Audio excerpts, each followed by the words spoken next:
تو اللہ نے حکم دیا یہ کرو، یہ نہیں کرو، یہ کرو، پھر والدین کی فرما برداری کرو. جو جتنا قریبی ہے اس کا حق اتنا زیادہ. گورا ان چیزوں کو نہیں مانتا. وہ کہتے ہیں کسٹمر کا حق سب سے پہلے.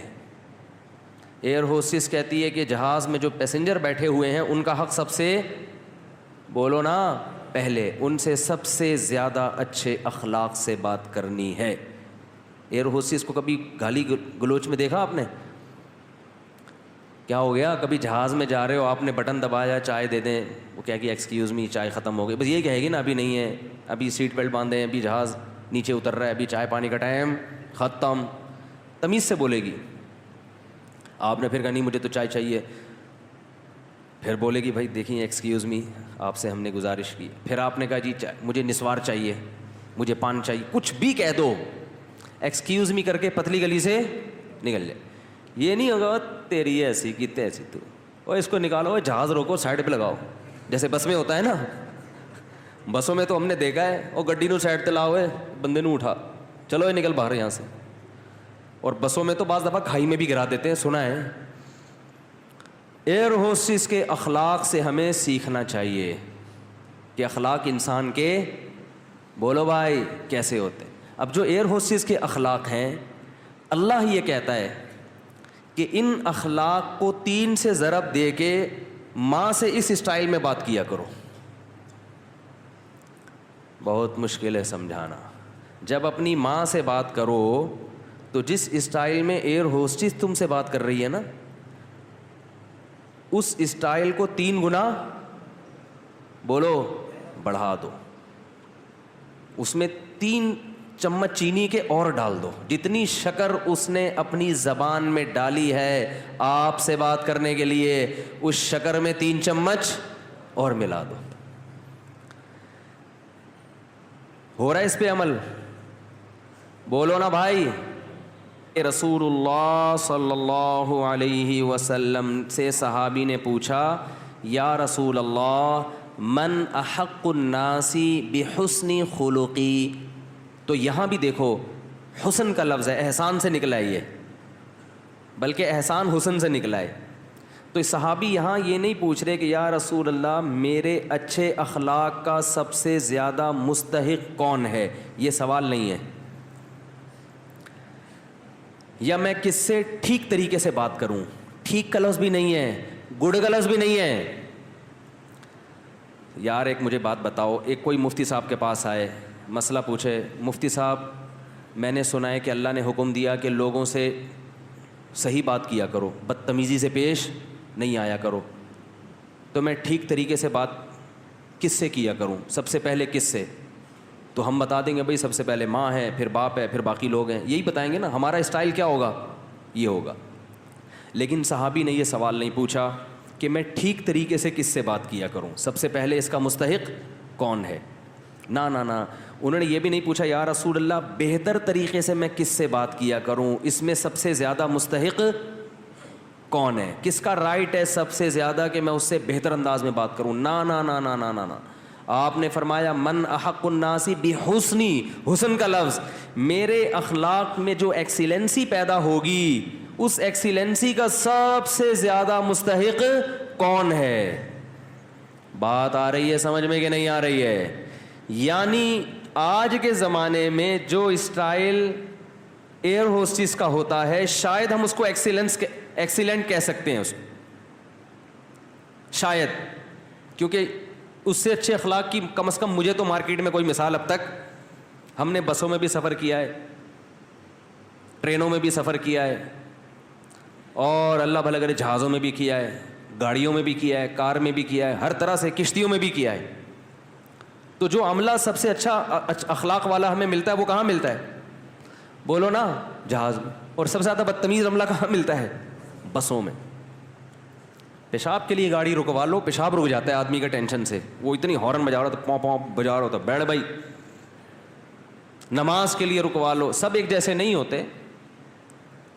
نماز کے لیے بعض دفعہ روکنا مشکل ہو جاتا ہے، نماز ہی نہیں پڑھنے دے رہے ہوتے.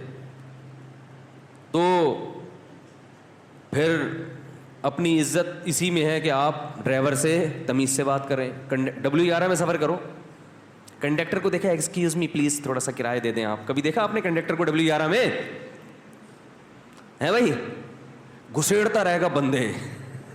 اخلاق دیکھو, جگہ نہیں ہے بھائی, پاؤں بس پوری یوں ہوئی ہوئی ہے. اس کی الائنمنٹ کی ایسی کی, میں نے کہا نا کام کا بیڑا غرق, ایک کام کا طریقہ یہ بھی ہوتا ہے, بس کا بیڑا غرق کر دیا. وہ یوں جھکی ہوئی ہے پوری ادھر کو, آدھی پبلک چھت پہ بیٹھی ہوئی لٹک رہے ہیں, کھڑکیوں سے بندے گر رہے ہیں, مگر کنڈکٹر گھسے گا, ایک سے بھی ایکسکیوز, اتنی ٹینشن دے کے بھی ایکسکیوز نہیں کرتا. حالانکہ تمہیں تو 2 رکعت نفل توبہ کے پڑھنے چاہیے لانڈی پہنچنے کے بعد نا. تمہیں تو یا اللہ میں نے جو مسافروں کو جو غم دیا, میں نے جو دکھ دیا, میں اس پہ تجھ سے معافی مانگتا ہوں. کیسے دھکا دے رہا ہوگا, اور بھائی ادھر سے, اور حیرت کی بات ہے ادھر سے گھستا ہے اور اگلے گیٹ سے نکل آتا ہے, جگہ ہے نہیں, سب سے کرایہ لے, اس کی جیب کبھی نہیں کٹتی, سب کی کٹ جاتی ہے حالانکہ سب سے زیادہ پیسے اس کے پاس ہوتے ہیں. تو بزنس, یہ جیب کتروں کا بزنس بھی سائڈ میں چل رہا ہے ان کا, اس پہ بھی کمیشن. سب کی بات نہیں جو میرا بیان سن رہے ہیں ان کے علاوہ. تو میری جہاں تک جو میں نے دیکھا ہے, سب سے اچھے اخلاق جہاز کے عملے کے ہوتے ہیں. تو ہم اس کو آج کے دور سے کہہ سکتے ہیں کہ وہ ایکسیلنٹ ہوتے ہیں. وہ الگ بات ہے وہ ان کی نیت کیا ہے, لیکن ظاہری لحاظ سے بہرحال بہت اچھے اخلاق ہوتے ہیں. تو اب ہم مثال, ہمارے پاس ایئر ہوسٹس کے علاوہ کوئی مارکیٹ میں اتنے اچھے اخلاق کی ملتی نہیں ہے سفر کے دوران. تو دنیا بھی ایک مسافر خانہ ہے. تو اب حدیث کا مطلب کیا ہوا, صحابی نے پوچھا یا رسول اللہ, میں اپنے اخلاق میں جو ایکسیلنسی پیدا کروں تو اس ایکسیلنسی کا سب سے زیادہ مستحق کون ہے, یعنی سب سے زیادہ میٹھے انداز سے بات میں کس سے کروں.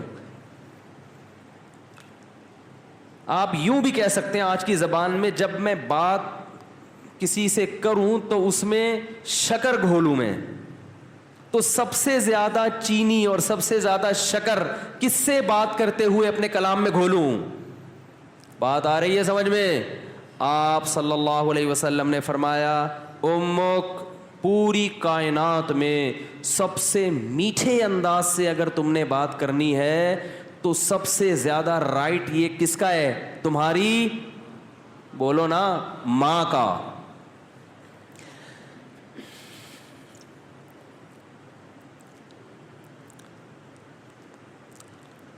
صحابی نے عرض کیا یا رسول اللہ کیا انداز ہے. فرمایا ثم من, ثم کا مطلب ہوتا ہے اس کے بعد, ثم من, یا رسول اللہ ماں کے بعد دوسرے نمبر پر میٹھے انداز سے, اچھے انداز سے بات کرنا کس کا حق ہے کہ میں اس سے اچھے انداز سے بات کروں. ماں کے بعد, ماں کا تو پتہ چل گیا, دوسرے نمبر پہ جو میں سب سے بہترین اور مٹھاس کے ساتھ بات کرنی ہے, اخلاق میں ایکسیلنسی پیدا کرنی ہے, ماں کے بعد دوسرے نمبر پہ کون ہے وہ. تو آپ صلی اللہ علیہ وسلم نے کیا جواب دیا, فرمایا امک, ماں کے بعد دوسرا نمبر بھی کس کا ہے, بولو بھائی. کیا عجیب انداز ہے. حالانکہ یہ عام عرف کے مطابق جواب سوال کے مطابق, بولو بھائی, نہیں ہے. مجھ سے اگر کوئی پوچھے کہ سب سے بڑا حق کس کا, میں کہوں ماں کا, وہ کہ اس کے بعد کس کا, تو میں کہوں ماں کا. وہ کہہ رہے میں اس کے بعد کا پوچھ رہا ہوں, اس کا تھوڑی پوچھ رہا ہوں. تو یہ سرسری نگاہ سے دیکھا جائے تو یہ بلاغت والا کلام نہیں ہے, یہ غلط کلام ہے اگر سرسری نگاہ سے دیکھا جائے, کیونکہ ہم پوچھ رہے ہیں کہ اس کے بعد. ماں تو پتہ چل گیا, ماں کے بعد اس کے علاوہ بتائیں آپ, لیکن نبی دوبارہ کس کا نام لے رہے ہیں.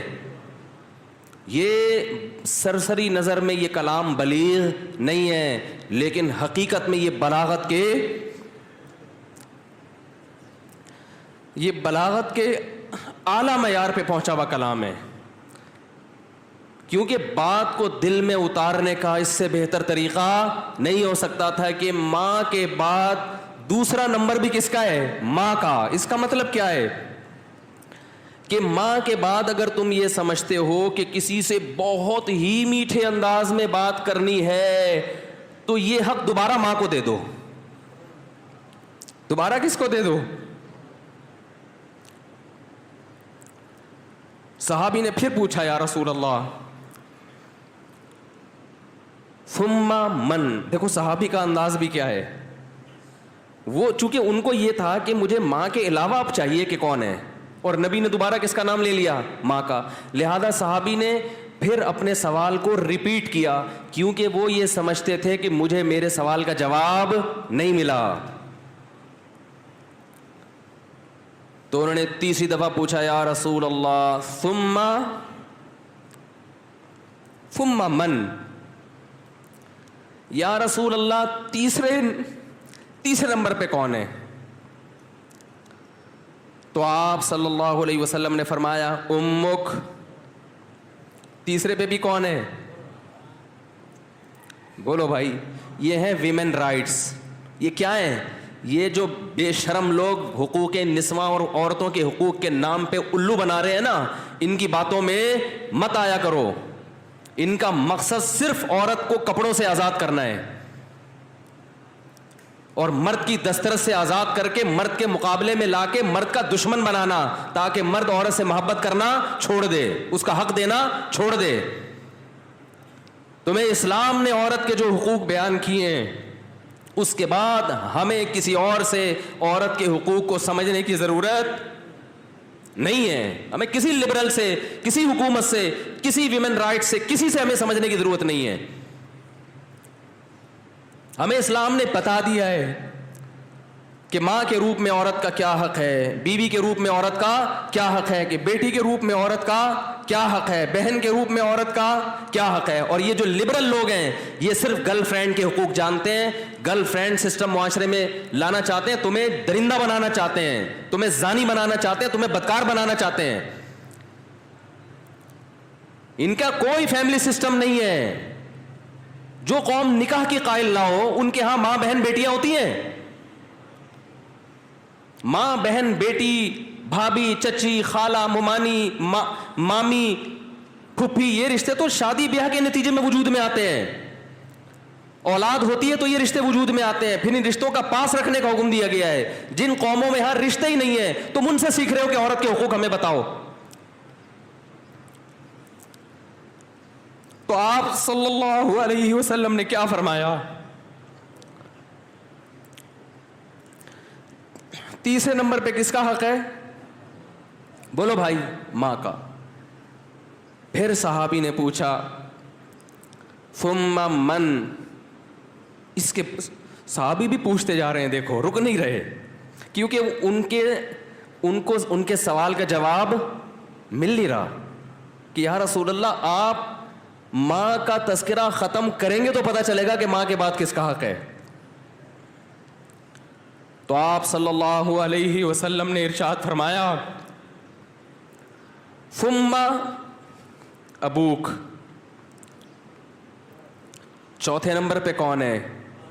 باپ.